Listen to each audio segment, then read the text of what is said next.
Kita bahas putusan MK yang membatalkan hasil Pilkada Kabupaten Serang serta bagaimana cawe-cawe Menteri Desa Yandri Susanto dalam perkara ini bersama tim hukum pasangan Ratu Zakiah Najib Hamas Dadi Haryadi serta pakar hukum tata negara yang juga peneliti Posdem Ferry Amsari. Selamat malam, Bung Dadi, Ferry. Malam, Dr. Rizka, Bang Dadi. Selamat malam, saya ke Bung Dadi dulu. Jadi kalau dari tim Anda, bagaimana menyikapi putusan MK? Apakah ya sudah karena itu putusannya final dan mengikat, saat ini fokusnya adalah PSU saja?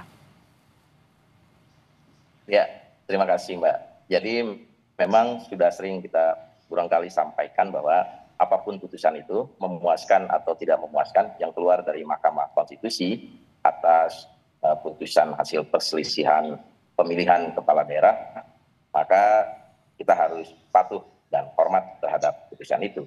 Tapi patuh dan hormatnya kita terhadap putusan itu artinya kita menjalankan isi putusan semua pihak ya yang diperintahkan dalam amar putusan.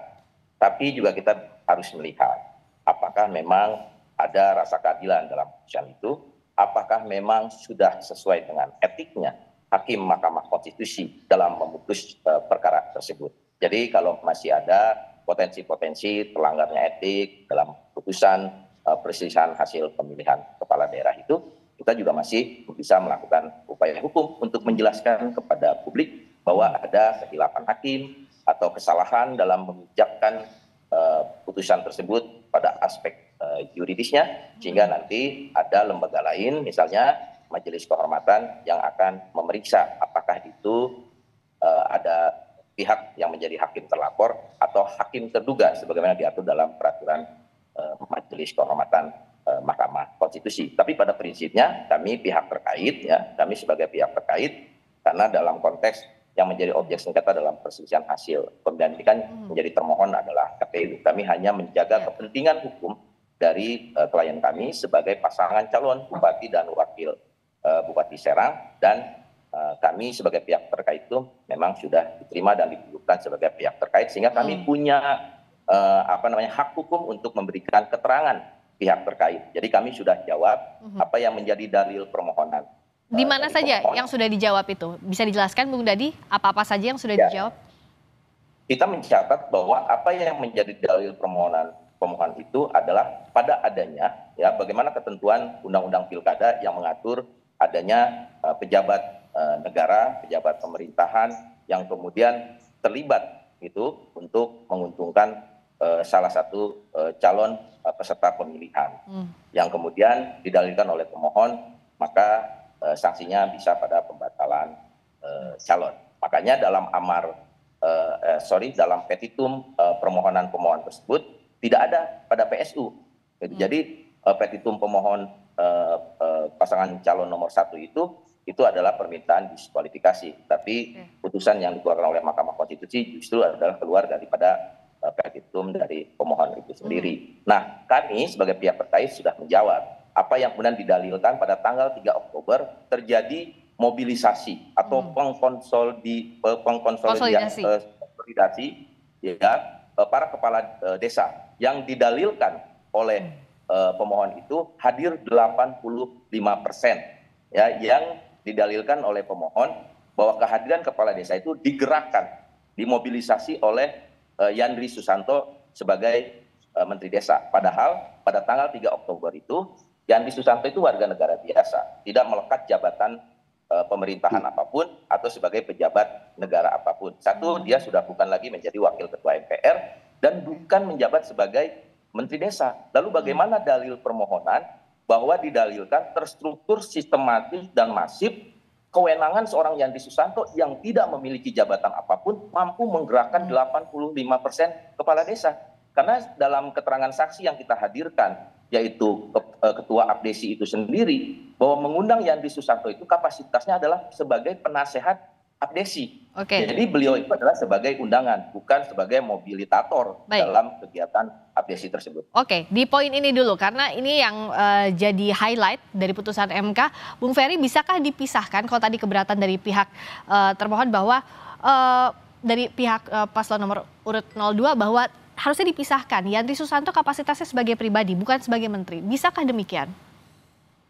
Tidak ada dalam konsep kajian hukum tata negara ya, terutama untuk pejabat negara itu dipisah. Karena berbagai fasilitas negara juga melekat pada dirinya. Meskipun dia hadir atau datang karena kepentingan yang berbeda. Itu sebabnya kan ajudannya, stafnya ikut hadir. Sebenarnya problematika penerapan pasal 71 Undang-Undang Pilkada itu soal pejabat negara sudah tuntas. Kalau kita melihat konstruksi ketentuan pasal 71 Undang-Undang Pilkada itu memang pejabat negara yang dikaitkan dengan Undang-Undang ASN, salah satunya menurut pasal 58 adalah menteri, ya tidak boleh kemudian melakukan keputusan dan atau tindakan. Jadi tindakan pun tidak boleh. Gitu ya. Apa saja tindakan yang berkaitan dengan kampanye tentu tidak boleh dilakukan. Jadi bahkan ya sifat kampanye itu kan tidak hanya sekedar menyampaikan visi misi ya, program, tetapi juga citra diri. Begitu dia menyampaikan sesuatu yang mengarah kepada salah satu pasangan calon yang diduga oleh Mahkamah Konstitusi, itu sebuah perbuatan yang tidak fair dalam proses penyelenggaraan pilkada, maka ya tentu MK menilai ada proses yang tidak fair, apalagi jabatannya menteri, gitu ya. Ya, baik. Jadi makanya kalau kita lihat ya presiden itu kemana saja dikawal, menteri juga kemana saja dikawal. Baik. Oleh karena itu perdebatan ini tuntas sebenarnya. Problematikanya apa yang diterapkan ke Menteri Yandri tidak diterapkan di masa Pilpres oleh Mahkamah Konstitusi. Nah, kita akan bahas lagi soal ini, Deveri dan juga Bung Dadi usai kumandang azan maghrib bagi wilayah Jakarta dan sekitarnya berikut ini.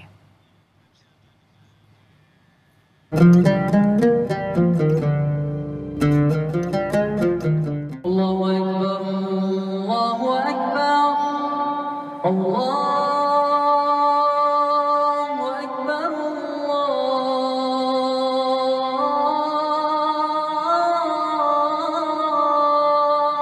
Allahu Akbar. Asyhadu an la ilaha illallah.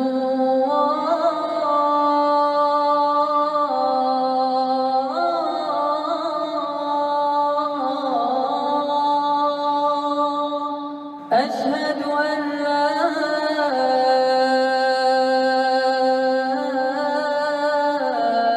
إله إلا الله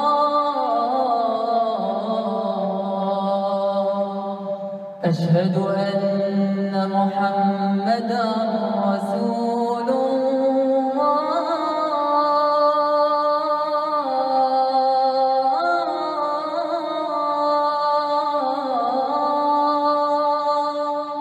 أشهد أن محمدا رسول الله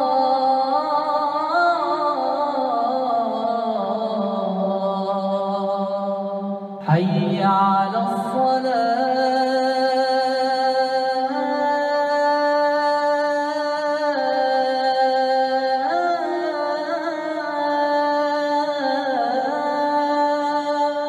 حي على الصلاة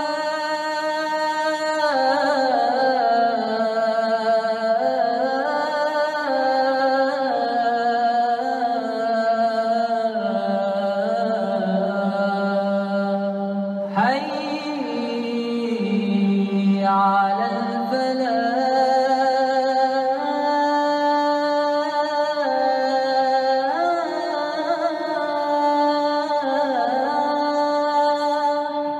حي على الفلاح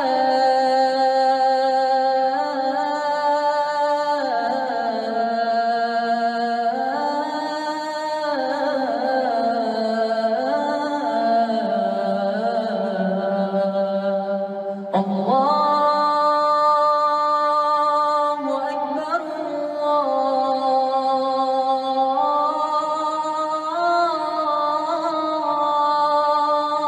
الله أكبر لا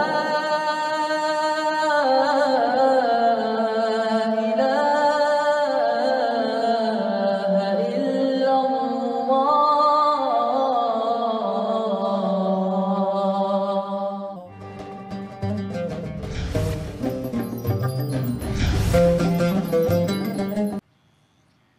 kembali di Sapa Indonesia Malam. Selamat menunaikan ibadah sholat maghrib bagi Anda yang menjalankan khususnya di wilayah Jakarta dan sekitarnya.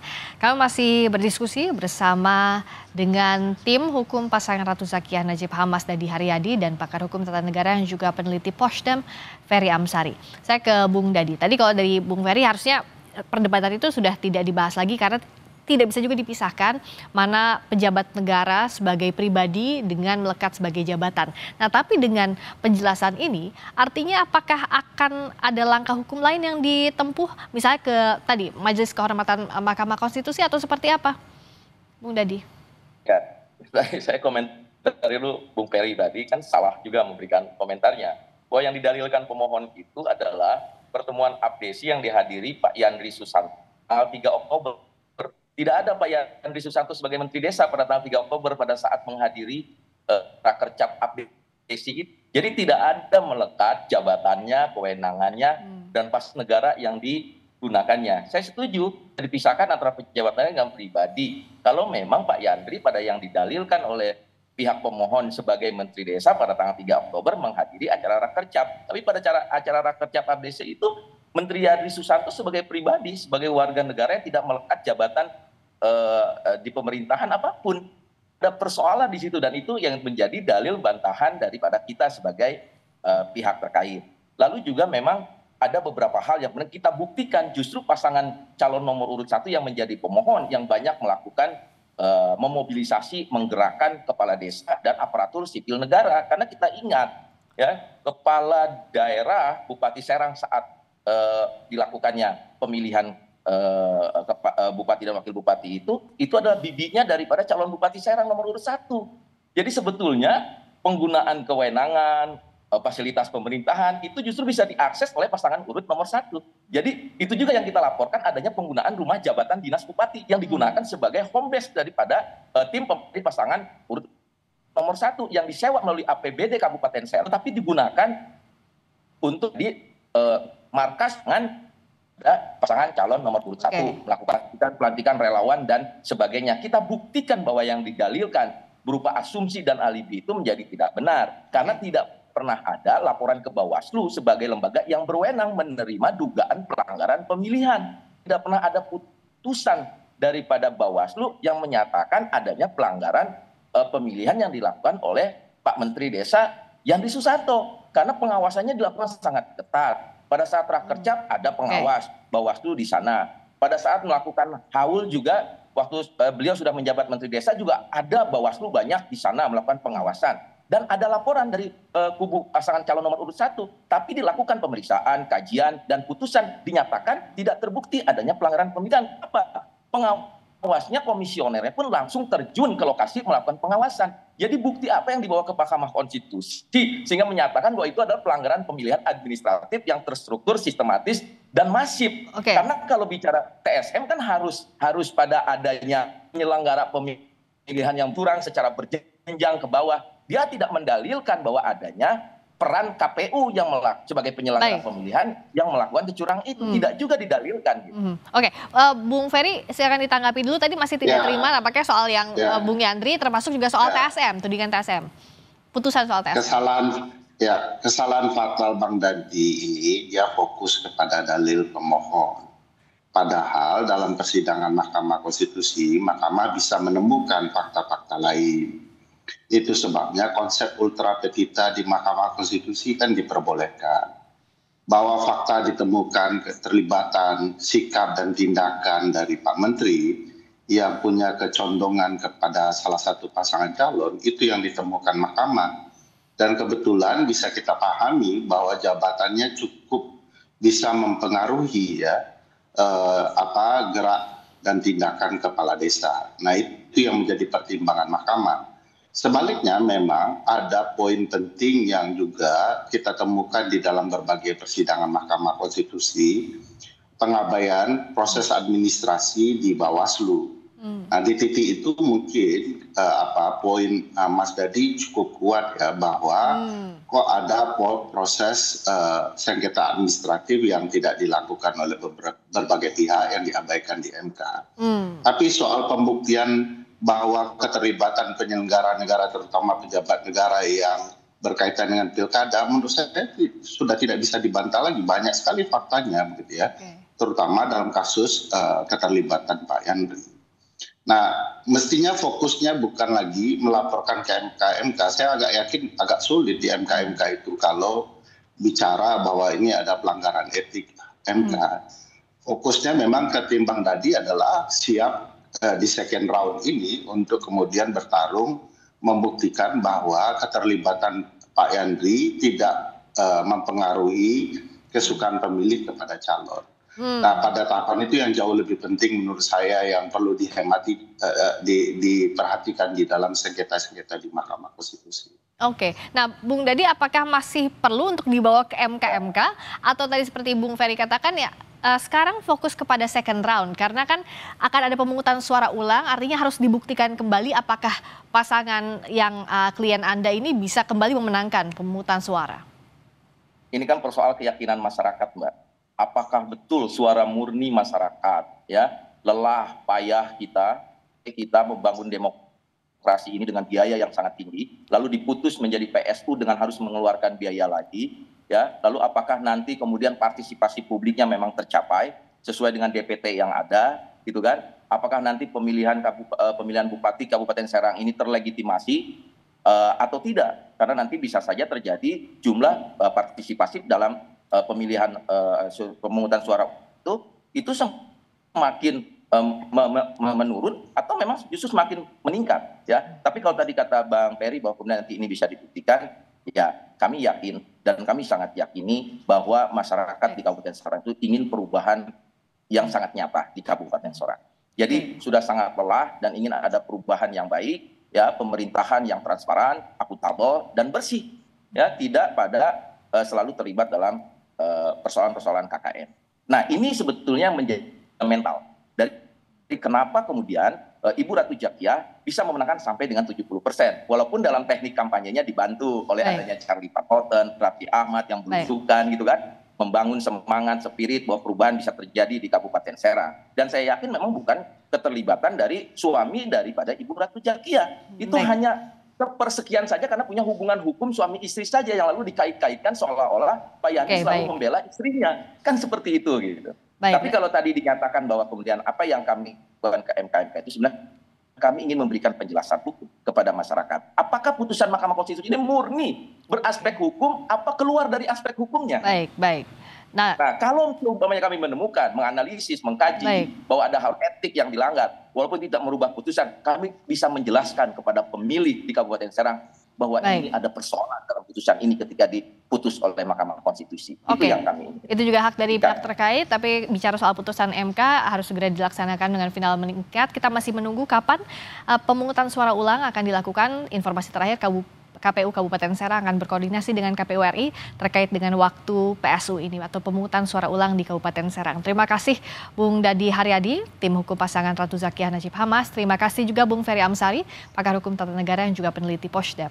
Terima kasih, selamat malam. Terima kasih.